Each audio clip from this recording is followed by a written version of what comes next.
To hear myself talking. It's good it's being recorded too, so you can listen to it afterwards. Be amazed by yourself.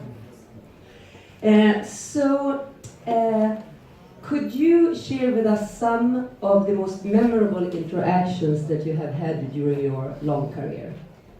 Interactions with whom? Whomever, someone that stands out in your mind as special. Maybe it's cheesy, but there are two things. I had opossum as a pet, and I loved it. It's schmooky, and it was an amazing interaction. The best pet I ever had. And the second one was Princess Di, and she was authentic, and no fake bone in her. So it was really, we liked each other. There's a beautiful image of Princess Di and Nenad on his Facebook page that is absolutely magical, and you can totally see their connection and her genuinity as well. And could you also share with us a bit about your creative process? Well, that's very easy to answer. There's none. I try to fish upstream from Paul McCartney, but nobody knows where it comes from. We wish we do, because we will make a formula. But I'm scoring 2 movies the last 3-4 weeks with symphonic orchestra. I'm recording symphonic orchestra in Zagreb on 13, 14, and 15 of this month. And 4 weeks ago I had blank paper, and it's total panic. I have no idea whether I can deliver. The only encouragement that I have is that I've done it before. But otherwise, just like, who knows where it comes from? I have no idea. But it is actually the most rewarding process when you get to something. I think I wrote a melody, one of the most beautiful melodies I ever wrote, and it's still playing in my ear after 2 weeks that I've played on the piano. Now I see 100 people playing in orchestra. That's very gratifying. But I would say that you have to go, you have to meet your luck, you have to meet your challenge.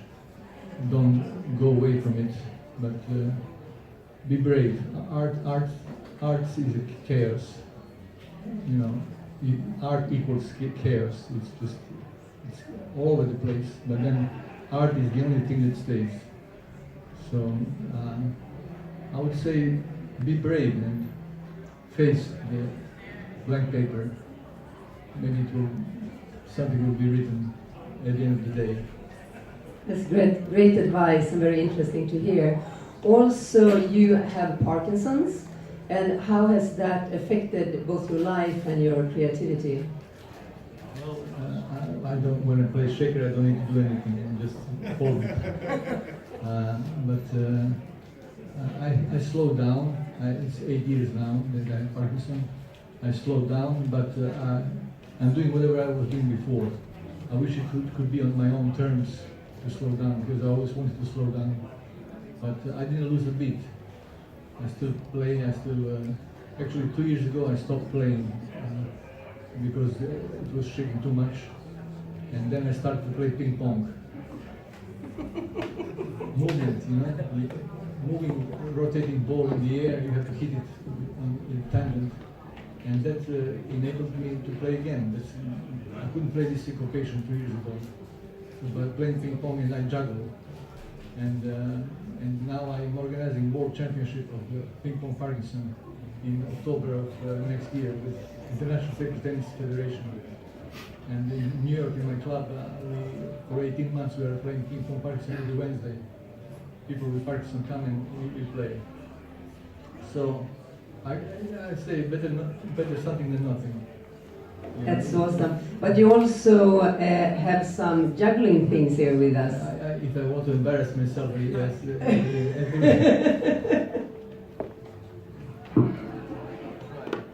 Well, you certainly are better than I. We tried.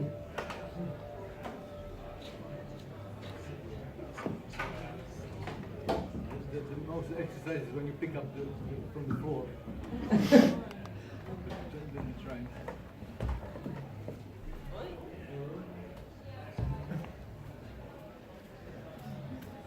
don't tell that. That's great.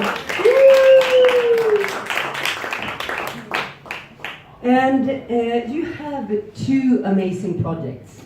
One is World Peace in 1 Hour, and the other one is a world orchestra that you're organizing. Could you tell us about these two ambitious, amazing projects? Well, they're connected.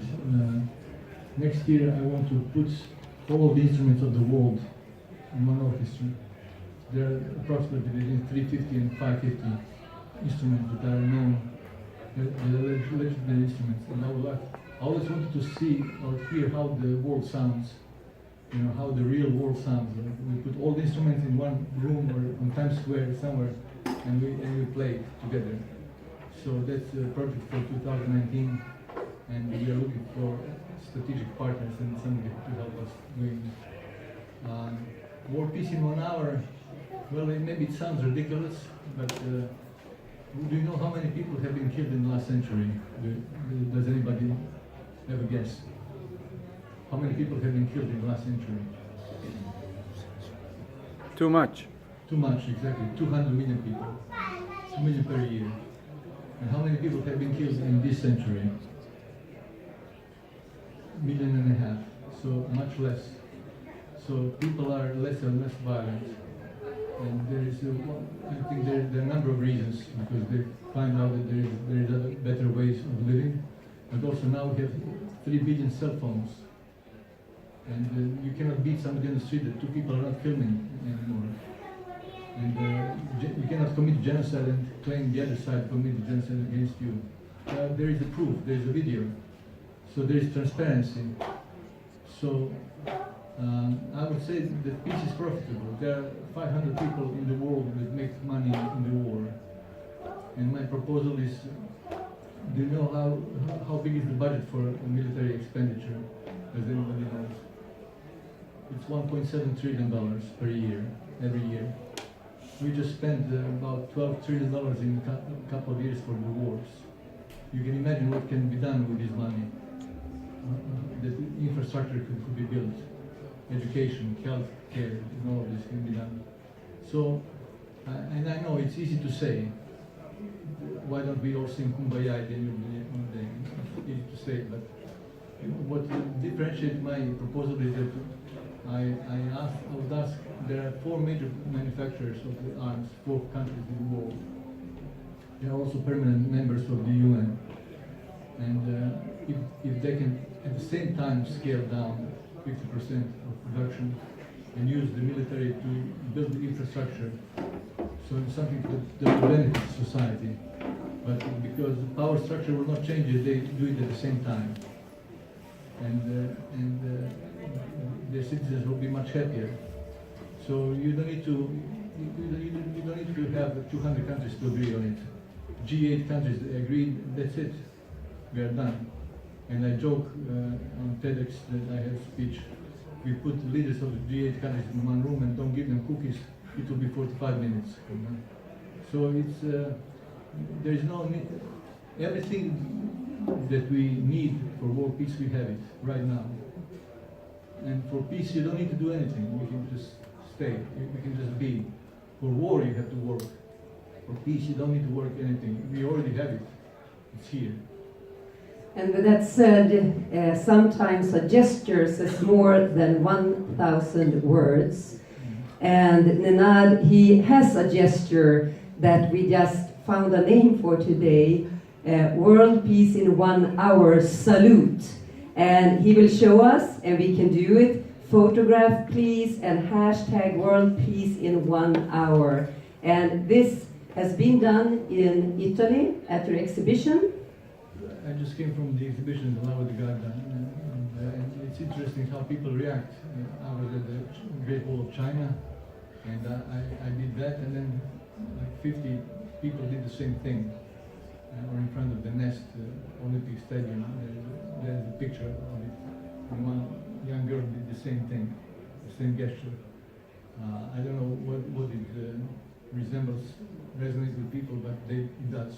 So I will ask you to take a photo. I will do it in front of you and explain you how I do it, and you can do it. You can take a photo and send on your social media, or you can do the same thing with you yourself in front of your building, in front of anything significant, whatever is significant for you. And you want me to do it now? Yes, please do. Show us, and then we will do it with you. So you have to cross the legs like this, and the picture is taken from the back. So I'll like this. And this has to be 90 degrees.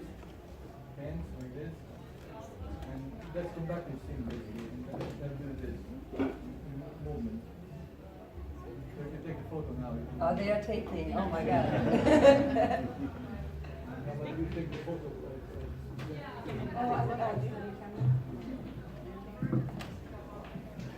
And then we will just end, and we can all do it together if you like. So here we go. Can you all take pictures of her?